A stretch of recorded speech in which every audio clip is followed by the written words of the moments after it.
তো হ্যালো বন্ধুরা, welcome back to my channel Kolkata tourism blog.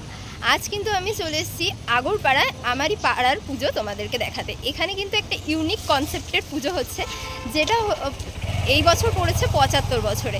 তো ৭৫ বছরে এখানে কিন্তু ৭৫টা নারী শক্তির যে রূপ, সেই রূপ, মায়ের যে ৭৫টা রূপ, সেই রূপ কিন্তু এখানে এই বছর থিম হিসেবে কিন্তু তোমাদের সামনে তুলে ধরবে। তো সেই ৭৫ রূপ কিন্তু অলরেডি তৈরি হয়ে গেছে, একটা ছোটোখাটো কুমারটুলির মতো কিন্তু এখানে ঠাকুর প্রস্তুত হয়ে গেছে। সেটাই আমি তোমাদের দেখাবো, আর যে মূল মাতৃ প্রতিমা সেটাও কিন্তু তোমাদেরকে দেখাবো। তো চলো ভিডিওটা শুরু করা যাক।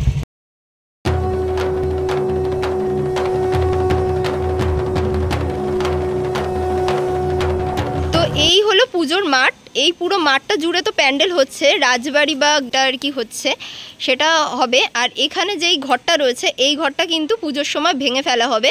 আর এই পেছনের দিকেও আরও অনেকটা জায়গা রয়েছে, এই পেছনের দিকটা জুড়েও কিন্তু পুরো মাঠ জুড়েই এখানে পূজা মণ্ডপটা হচ্ছে। তাহলে বেশ বড় জায়গা জুড়েই কিন্তু এই পূজা মণ্ডপটা হচ্ছে।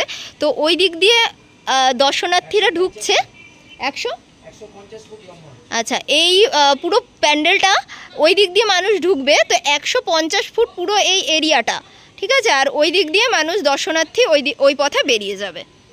এই সামনে রয়েছে ক্লাবটা, আর এই ক্লাবের এই যে পূজা প্রাঙ্গণটা, এইখানেই কিন্তু প্যান্ডেল শুরু হয়ে যাবে আর কিছুদিন পরেই।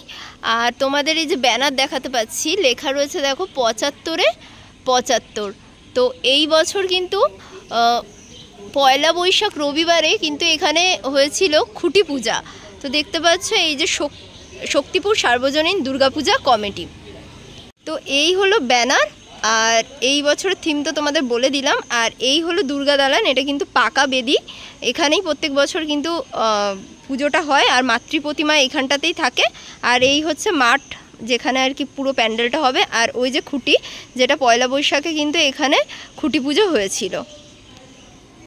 তো আমি চলে এলাম কিন্তু আগরপাড়ার, শক্তিপুর আগরপাড়ার যুব সংঘ ক্লাবের যে ঠাকুর প্রতিমা, সেই ঠাকুর দালানে, যেখানে ঠাকুর কিন্তু অলরেডি তৈরি হচ্ছে। এই হলো গণেশ, এই যে এই পাশে হচ্ছে সরস্বতী, লক্ষ্মী সব আছে। এই দেখতে পাচ্ছ এখানে ঠাকুরটা দেখো, মানে এই যে ছুটে এসে বধ করছে, এরকম একটা ক্লাবের যে দুর্গা দালান আছে, আমি কিন্তু সেখানে চলে এসেছি। এখানেই কিন্তু প্রত্যেক বছর ঠাকুর তৈরি হয়। তো তোমরা দেখতে পাচ্ছ এখানে খুব সুন্দরভাবে কিন্তু ঠাকুর তৈরি হচ্ছে। আর এখানে পুরোটা কিন্তু মানে মাকে ঢেকে রেখেছে, কারণ বৃষ্টির কারণে, তাই জন্য কিন্তু তোমাদের মুখটা দেখাতে পাচ্ছি না। আর পেছনের যে চালচিত্রটা, সেটা কিন্তু পুরোটাই কাঠ দিয়ে নির্মাণ করা হয়েছে। আর উচ্চতায় ফোনে দেখে বোঝা যাচ্ছে কিনা জানি না, কিন্তু উচ্চতা কিন্তু অনেকটাই হয়েছে।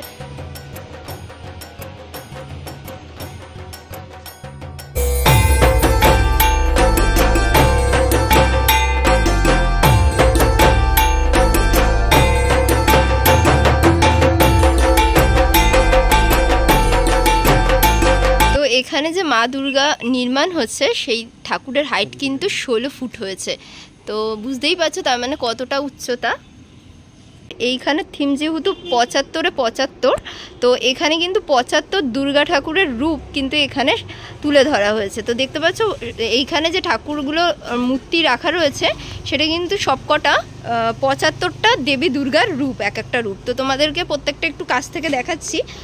অর্ধেক কিন্তু মাথার কাজ কমপ্লিট হয়নি, আর কিছু কিছু মাথার কাজ কমপ্লিট হয়ে গেছে, সেগুলো কিন্তু ঢাকা আছে। ওই জন্য আমি তোমাদেরকে বলতে পারবো না এগুলো কোনটা কী রূপ, কারণ বোঝা যাচ্ছে না। এখানে একটা দেখতে পাচ্ছি খোলা আছে কিছুটা, তো এখানে কিন্তু সিংহের মুখ দেওয়া হয়েছে।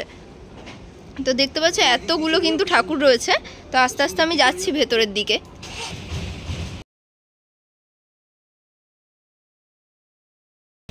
তো তোমাদের এই যে দেখাতে পাচ্ছি, এই যে ঠাকুরগুলো কিন্তু প্রত্যেকটা এক এক স্টাইলে রাখা রয়েছে, প্রত্যেকটা এক একটা রূপ। সেগুলো কিন্তু দেখেই বুঝতে পারছো, কিছু ঠাকুর রয়েছে হাতির উপরে, কিছু ঠাকুর রয়েছে সিংহের উপরে। এই যে এটা দেখতে পাচ্ছ সিংহ রয়েছে, অনেক ঠাকুর রয়েছে গাধা, ঘোড়া, এক একটা ঠাকুরের এক একটা বাহন, যেটা দেখতে পাচ্ছি এক একটা ঠাকুরের এক একটা বাহনের উপরে রয়েছে। এখানে সরস্বতী ঠাকুরের একটা দেখতে পাচ্ছি, বিনা হাতে, যেহেতু বুঝতে পারলাম সরস্বতী ঠাকুরেরও একটা রূপ এখানে রাখা রয়েছে। এখানে দেখতে পাচ্ছ এটা কি প্রাণী আমি ঠিক বুঝতে পারছি না, ঘোড়াই হবে হয়তো। তো এখানে রয়েছে দেবী দুর্গার 6টা হাত। তারপরে এখানে রয়েছে আরও একটা ঠাকুর, এরকম করে কিন্তু অনেকগুলো ঠাকুরই আমি দেখাতে পাচ্ছি। দেখতে পাচ্ছ এই পুরোটা একটা মানে ছোটোখাটো কুমারটুলির মতো রয়েছে। পুরো প্যান্ডেল জুড়ে এই ঠাকুরগুলোকে চারিপাশে কিন্তু প্যান্ডেলের চারিপাশে কিন্তু এক এক করে সাজানো হবে। এই দেখো, দেখতে পাচ্ছ এখানেও কিন্তু মানে একটা বাঘের এই সিংহের উপরে রয়েছে ঠাকুরটা। এখানে ধ্যানমগ্ন অবস্থায় রয়েছে একটা ঠাকুর। এখানে দেখো 4টে হাত রয়েছে এই ঠাকুরের। উল্লাসে আলিঙ্গনে মহামারী মুছে যাবে আজ, ঢাকের পিঠে পড়লো কাঠি পুজো হোক। এই যতগুলো ঠাকুর তোমাদের দেখাচ্ছি, এই ঠাকুরগুলো কিন্তু প্রত্যেকটা ঠাকুরই কিন্তু পুজো হবে। এমন নয় যে এগুলো মডেল হিসেবে রাখা হবে, মানে এমনি জাস্ট শোয়ের জন্য রাখা হবে। প্রত্যেকটা ঠাকুরই কিন্তু পুজো হবে এই প্যান্ডেলে। তো প্রত্যেকটা ঠাকুরের জন্য কিন্তু একটা মানে 6টা ঠাকুরের জন্য একটা করে পুরোহিত কিন্তু এখানে থাকবে। তো তোমাদের দেখাতে পাচ্ছি প্রত্যেকটা ঠাকুর দেখো, এখানে কিন্তু এক একটা ঠাকুর এক একটা রূপে এখানে তৈরি করা হয়েছে।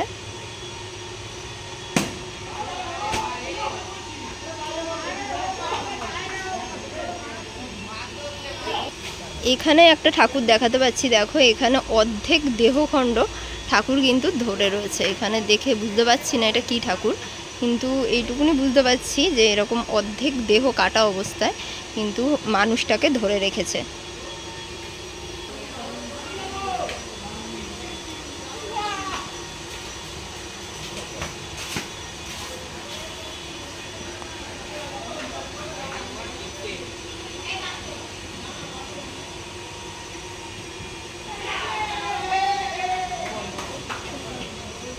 এখানে আরও একটা রূপ দেখাতে পাচ্ছি, যেখানে কিন্তু গণেশকে কোলে নিয়ে অবস্থায় রয়েছে ঠাকুর। তো আর এখানে কিন্তু কিছু প্লাস্টিক দিয়ে ঢাকা রয়েছে, সেই জন্য কিন্তু তোমাদের দেখাতে পাচ্ছি না। ভেতরে আরও রয়েছে প্লাস্টিক দিয়ে ঢাকা। এখানে আরও একটি মায়ের রূপ রয়েছে, এগুলো কিন্তু মানে সব ঢাকা রয়েছে। এই দেখো এই ত্রিপল দিয়ে কিন্তু ঢাকা, কারণ প্রচুর বৃষ্টি হচ্ছে, বর্ষাকালে ঠাকুর তৈরি হয় সেটা তোমরা জানো। সেই জন্য কিন্তু আমি প্রত্যেকটা ঠাকুর কিন্তু তোমাদের দেখাতে পাচ্ছি না। ওই দিকে আরও ঠাকুর রয়েছে, ওই দিকটা কিন্তু যাওয়া সম্ভব হচ্ছে না।